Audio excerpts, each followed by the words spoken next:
Welcome to Leadership Rules, where we believe leadership isn't just a role, it's a way of life. Whether you're leading a team, a community, or simply leading yourself, we're here to help you unlock the rules to lead your life with purpose and impact. I'm Nick Niglio, and I'm joined by my co-host Marnie Stockman, and together we co-authored Lead It Like Lasso, and we're thrilled today to have Jason Croft on the show. The Jason Croft. So, Jason is a storytelling strategist, brand builder, and host of the Strategy Plus Action podcast. He spent years helping visionary founders and companies clarify their message and amplify that impact. We're excited to hear some stories today from behind and in front of the camera. So, welcome, Jason. Thank you so much. Excited to be here.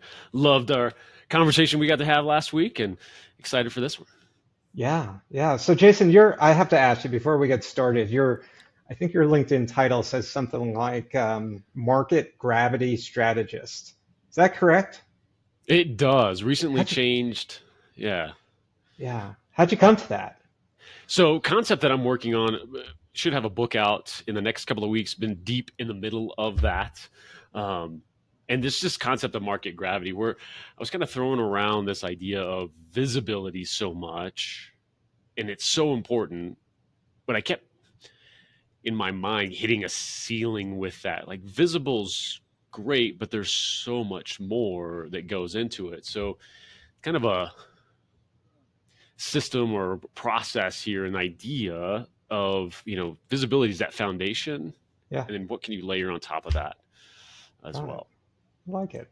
Well, I love the notion of gravity and like pulling people into your circle with your visibility. So I don't know if that's at all leading into it, but I was trying to get the science that I remembered from high school back into that. It really is. That's really the idea. So that the overarching promise there is to kind of go from an overlooked expert to this visible leader, this inevitable choice of the clients you're going after, because you start to get them in your orbit, and it just, you pull them in rather than chasing and all of that. So we want that. We want that. Everybody should want that. Yeah. And if you haven't read Orbiting the Giant Hairball, have you heard of that, Jason? No, I haven't. Okay, there's a book, Orbiting the Giant Hairball, that I think, that you may appreciate some of that. Awesome. So we normally start off with a couple Ted Lasso biscuit with the boss icebreaker questions. So a little nonsense before we kick into the real stuff. First nice. Concert, best concert. Oh, first concert, Liza Minnelli, when I was about 8 years old. Yeah, that's a first. We haven't heard Liza yet, so that's a first. Nice. Yeah, it's kind of what with my mom and somebody she was dating at the time, and saw Liza Minnelli. Best is tough. Seeing, so glad I got to see Prince in there, and Neil Diamond, and saw Amazing Foo Fighters last year. I think I have to put best for experience and everything was Elton John sitting front row during his solo tour that he did one year. That's just him and the piano. Yeah. Like, that was phenomenal. So that's awesome. That's quite a list. And related to Ted Lasso, Mumford & Sons, just love all. Oh my gosh! And I have not seen them yet, so that's on the list. That is on the list for me in a couple of weeks, so I'm really excited to go see Mumford & Sons. They're at Red Rocks here in July, and I'm trying to get there. I am a big fan of Red Rocks, but anyway, we'll have to move on. Easier question this time: coffee or tea? Oh my goodness, coffee all day. Black, strong, espresso in it. Yes. If there's probably the most relatable aspect of the entire series for me is Ted Lasso's feelings about tea. So nice. You and I are on the same page there. How about dog or cat? Oh, both all day. I'm an animal person. I don't understand the sides. I don't get it. I'm an animal person, from bears to lions, tigers, moose, dogs, cats, everything. The whole thing. Nice. Perfect. All right. Book format: paper, audio, or ebook? Oh, audio. Big audio. Yeah. Like I'm a slow enough reader. I enjoy the reading aspect, but audio just I'm gonna get to it. And I understand like some people just can't take it in. Like I love it. Perfect. Um, Leadership, art or science? Definitely art. I think just that human element so much. It's so much art. I think structured art, maybe scientific art. How about that? How about that for I'll take a it. diplomatic I'll answer? sign it. I think that works. Yeah, I All think right. I think there's some purposefulness, like with a lot of things in life that seem like, oh, that's just who I am, or that's just a personality thing. No, you can control those things. You can be purposeful and change those things, but there's a fluidity depending on who you're leading, the environment, all of those things that the art needs to be there. Okay. Well, let's get into this. You ready? You ready, Jason, for Absolutely. some I hardball got my questions now? I got my seatbelt on. All I'm ready. right, Let's go let's buckle fast. up. Let's go. Let's buckle up. Okay, so first, it feels like we're in the Matrix or some infinite loop here as we podcast with someone who does podcasts, helping others be better at podcasts and stand out. But in relation to that standing out piece, we often talk about the character revolution, right? It's the human skills, the character skills that help you differentiate yourself from others in this world of technology. So we're always curious, and we ask a lot of folks this: does that notion, that idea of the character revolution and the character skills, does that align with your mission? Oh yeah, and for me, that's the fun stuff. Like that is just I don't know. That's why we do any of it. In my opinion, it's just like how are we interacting better and how do we get better? And it's definitely that differentiator that is going to be more and more valuable going on. Sure, AI and tech and all of that are going to push that forward, but I would argue we've been in that mode for the last 20 years, heading this direction just because there's just more of Yeah. everything. It's loud, it's noisy, Yeah. and when we can, again, back to being purposeful with some of these things that people feel like, oh, I'm just this kind of person, or I don't do that. Like, well, no, like you can become that. You can transform yourself in certain ways, not just not to necessarily change who you are, but to accentuate those things and to make it clear who you are. Like sometimes you have to get really purposeful on something that seems kind of wacky to be purposeful about, making friends when you're adult or something like that, Yeah. Yeah. that that we just have in our head is just like, well, you just do or don't. Well, sometimes you have to put yourself in a certain situation or around certain people or talk about certain things so that that character, things you believe in, who you can resonate with, all actually comes to light. So I'm curious how much you help folks come to that realization for their brand as you work with them. Yeah, again, that's the fun stuff. So that usually comes out really fast in a first call. Like somebody comes on as a client, we're going to put a podcast together for them. That's a number one, and we'll spend more time there, I think, than they expect. Meaning, what I'm looking for is that differentiator, right? Because it's Yeah. so noisy, because there's so much. What makes you different? How you help people? That's great. So do 40 other people that I talked to this week. What do we? How do Yeah. we spin that to your Yeah. unique aspect? How good do you think people are at identifying what makes them unique, what makes them special? Do you think that's easy for people to disclose and communicate, or do you think that's a challenge? I think it's a challenge for everybody at every level, right? Yeah. I think there's a rare camp of I don't know, just people who are The completely unicorn camp. self-obsessed and Yeah. yeah, maybe they're just like, here's why, hey, how's it going? Nice to meet you. Here's why I'm Yeah. awesome. Like there's some folks like that.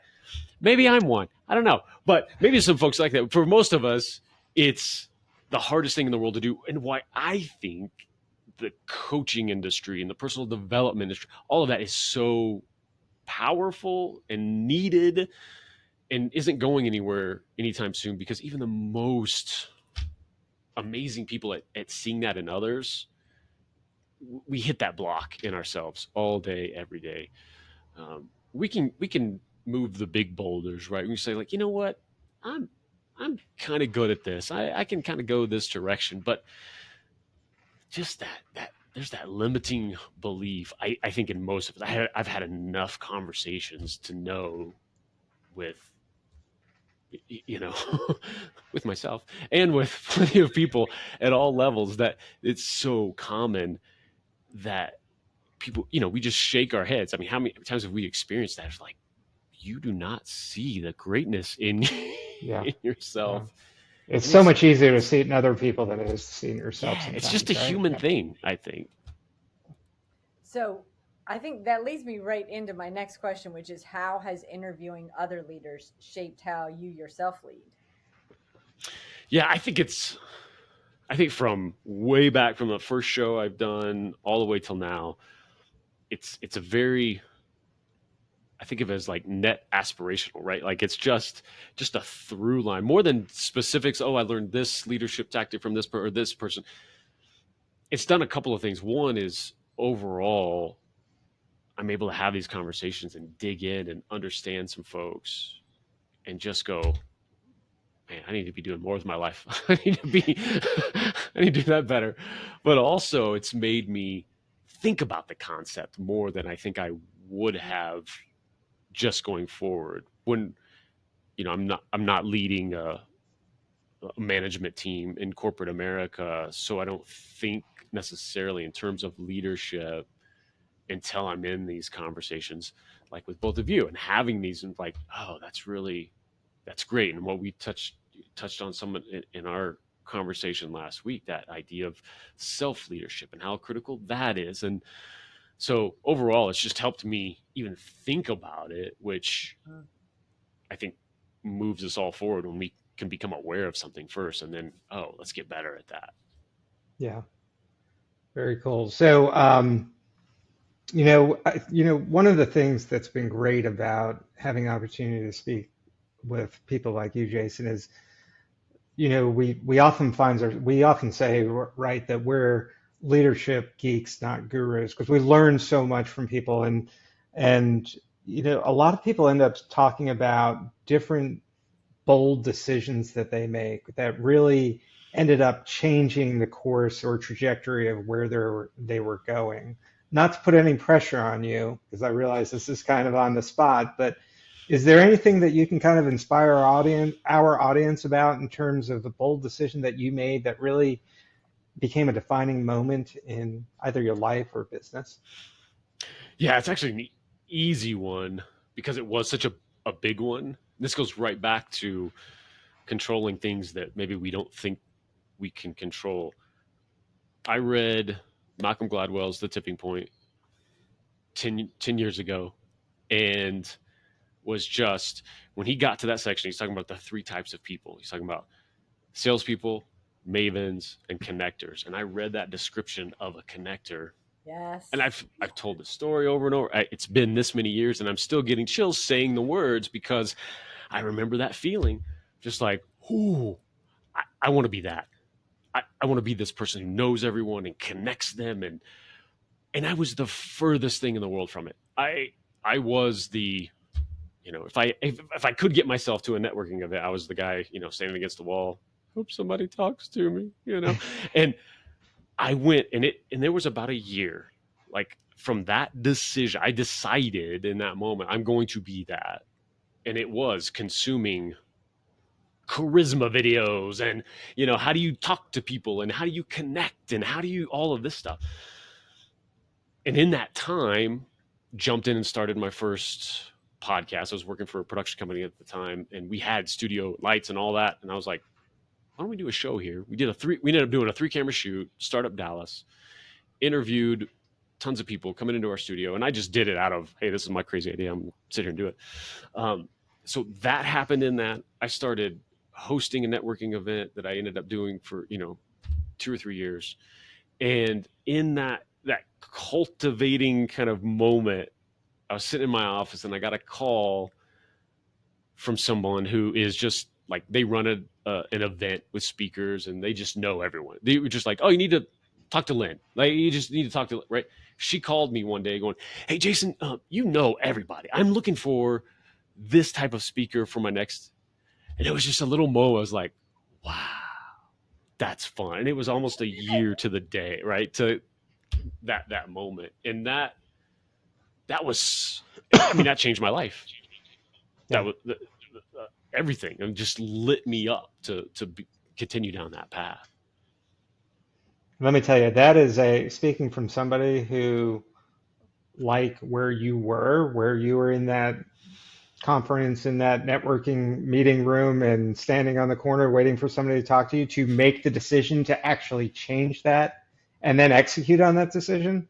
For people like me, that's very impressive. So that is inspiring to me. Thank you for sharing that. And it's Absolutely. interesting because I wanted to chat about imposter syndrome and accidental leaders. And you did neither of those things. You were intentional, which is so rare. But we typically talk to folks who are like, they feel that they are imposters, or they are accidental leaders, right? They landed in a leadership role, not they intentionally took on the decision to be a connector.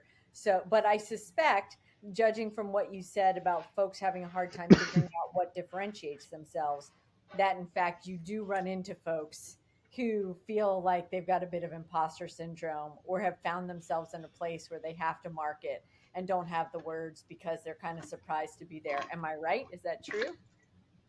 Oh yeah, and I have it, right, and I think we all have it in different areas, and I I think that's what's so valuable about those moments as well. Like that decision and that transformation that I described, that's great in and of itself, but that also helps me go have evidence, right? Oh, I can do this other thing that I'm terrified to do, or I don't think I'm very good at. And it's so important to have that evidence, something to grab onto. And it really is. I do encounter this all the time where someone, whatever you want to label it, if it's imposter syndrome, it's just a limiting belief in front of it, whatever that is. And it's great too to hear from other people that they have it. Yeah. That's so important, and to really take that in, because that's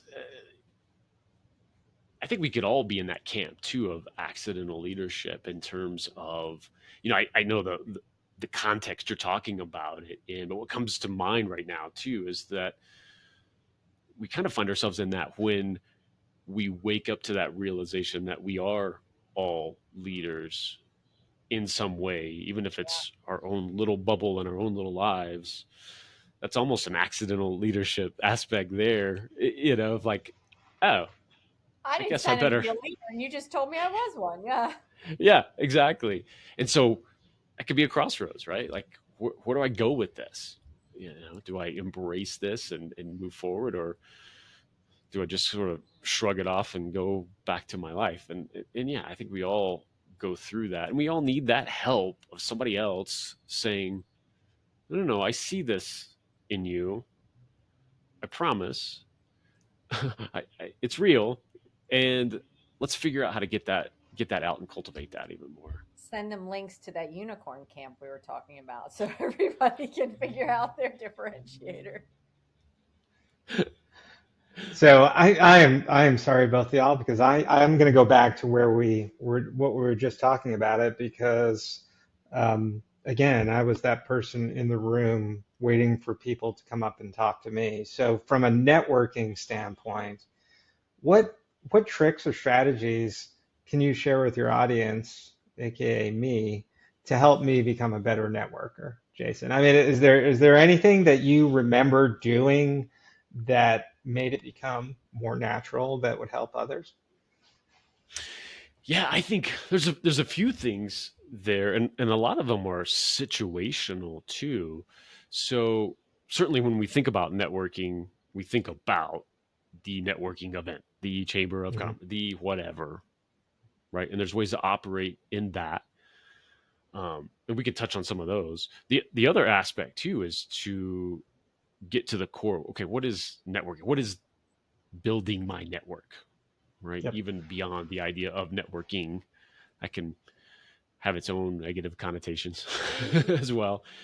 So what I talk about all the time, to anyone who listen, to my clients, all of that is certainly the power of podcasting to grow your business, right? Bring on, and that's what I lead with. It's bring on your ideal clients, bring on strategic partners, bring on, it's the greatest cold outreach. But number two, with that, what I always go to next is it's the greatest network building tool I think there is. You, and especially for someone like yourself, Nick, who doesn't want to go stand in a room and hope someone talks to them, right? You're in control and you bring people into your world. And that's what I mean by situational. So it sounds kind of crazy too, but when you can run the networking event, it's it's kind of easier in that introvert aspect than it is to show up to one, because you're just automatically in that role. People are automatically go, there's a reason to talk, and I think that's what's driven me so much, maybe to a fault, is I've always wanted, I want to figure out, I want to connect with people, I want to have conversations. I'll do this all day long, but I want a reason. I don't ever want to be the cold calling, hey, you want to buy this thing, hey, you want to buy this, it's just never resonated with me. And so I've always looked for those situational things. And if you don't want to, run your own networking event, certain things too, you can, when you are going to one of those, first connection, if you can make it, who's running this event, can you connect with them before you get there, right? Who's running the event? Hey, I'm Jason, I'm coming to your event, really excited, this will be awesome. I just want to, can I come a few minutes early and just connect and see what this is all about, or something like that, and have that?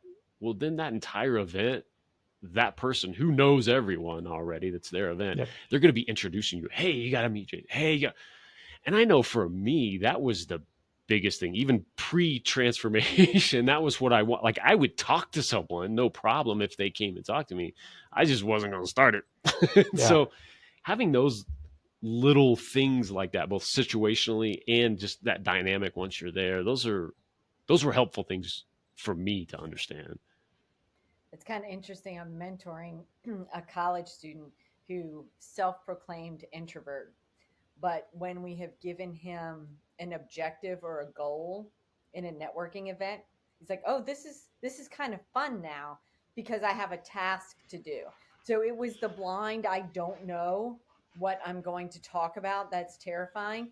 But now that he realizes, one, like Nick, he asks great questions, so he doesn't have to fill the room with all of his own stories because he doesn't want to, but he can go with the objective of, like, I'm going to collect this information, or I'm going to try to connect with these people and learn their background. He says it's actually kind of fun now, which I think is a fun transformation to watch. And he said, just thinking about it differently. And I don't think that it is a surprise. He's an athlete.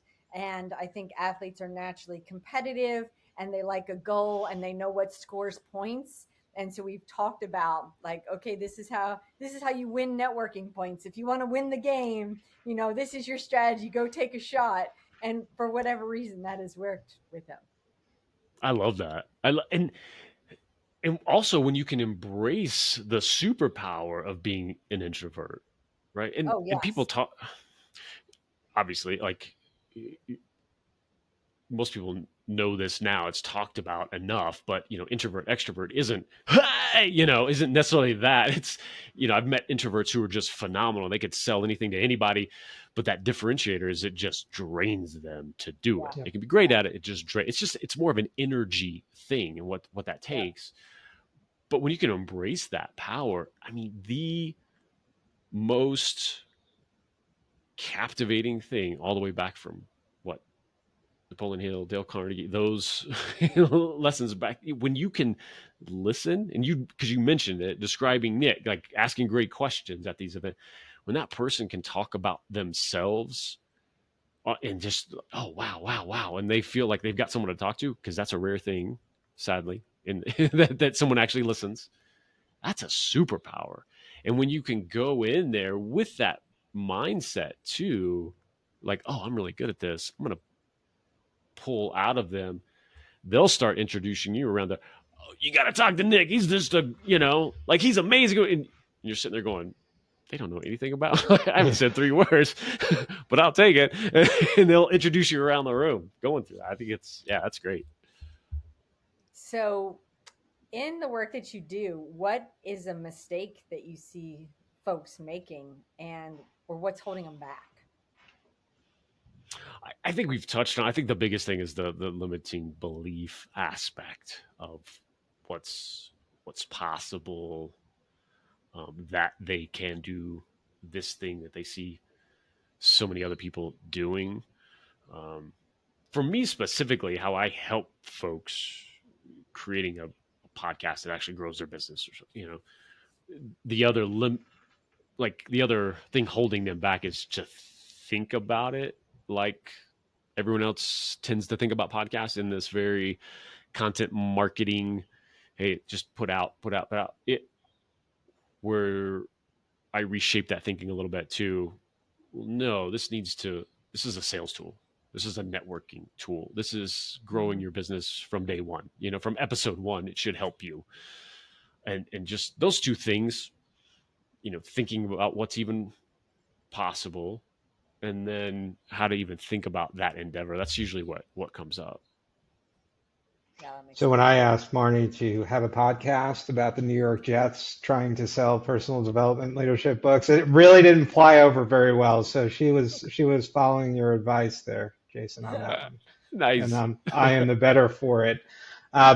So we like to ask everybody on this particular podcast if there was one leadership rule that you think everybody should live by. Let's call it the Jason Croft rule. What would it be? Ooh, leadership rule. Yeah, I think what comes to mind is lead yourself first. We subscribe And to that rule. That's a good one, by the way. We like that one. yeah, and also there's an aspect of it that's just like, oh well, yeah, of course, kind of aspect. But also maybe it's the rule before the rule of even letting that in, right? And what that fully means. It's at a surface level, maybe it's, do what you're going to say, what you're trying to get other people to do.